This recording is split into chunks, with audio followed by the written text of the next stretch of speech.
Mga kababayan, magandang araw po ng Sabado, October 5, 2024. Meron po tayong latest na weather update. But before that, huwag niyo po munang kalimutan i-like at i-subscribe ang ating YouTube channel para ma-update ko po kayo sa mga susunod po natin na weather update. Mga kaibigan, meron po tayong monitor at binabantayan po na potential po na low pressure area.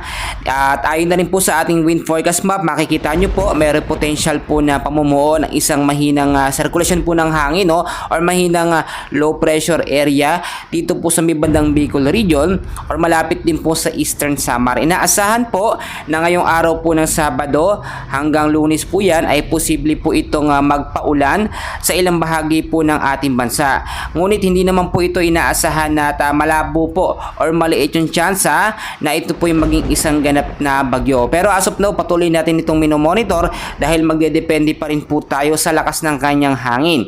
Nasa 35 kilometers per hour yung lakas ng kanyang hangin, mga kaibigan, pero wala po itong direktang epekto sa ating bansang Pilipinas. So alerto lamang tayo, mga kaibigan.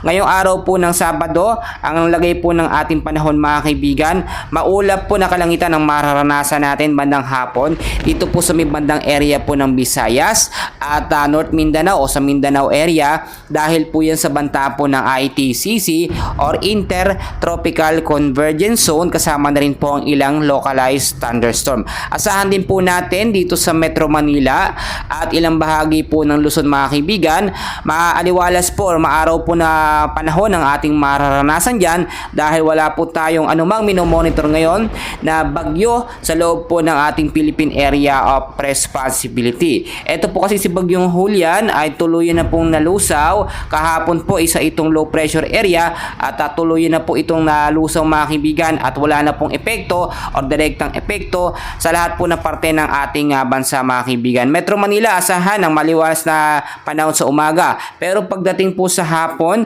posible pong magkaroon ng maulap na kalangitan at posible magkaroon din ng mga isolated light rains and heavy rainfalls pagdating po sa gabi. Dulot po yan ito naman pong localized thunderstorm at easterlies o yung mainit na hangin na nanggagaling po sa karagataang Pasipiko. So mga kaibigan, nararamdaman na rin po natin ang malamig po na panahon tuwing umaga. Ito po yung sinasabi natin na pagpasok naman po ng northeast monsoon or hanging amihan sa loob po ng ating bansa. Ito po yung sinasabi natin na nanggagaling ng malamig na hangin dito po sa may bandang silangan po ng Siberia at ng China. Umiihip po yan, papasok po sa ating bansa dito po sa Southeast Asia. Kasama na po tayo dyan, mga kaibigan. So asahan natin kahit po may northeast monsoon, posible pa rin po tayo makaramdam o makaranas po ng mga bagyo na papasok sa ating bansa. Ayon na rin po sa pagtatala po ng Meteorological Agency sa Japan, ay inaasahan na 2 hanggang 3 bagyo ang posible pong pumasok ngayong buwan po ng Oktubre. So posibleng may mahina, posibleng malakas. At kung may pumasok man po na bagyo sa ating bansa, nawa ito'y mahina lamang, yung tamang madiligan lamang po yung ating makakahalaman, dahil kung matatandaan po ninyo, si bagyo super typhoon na Julian ay napakalaki po ng pinsalang naidulot, especially po sa area ng Batanes. Inabot po talaga ng milyon-milyon yung mga damage po na kanyang naidulot, mga kaibigan, and hopefully wag po mangyari yun, mga kaibigan.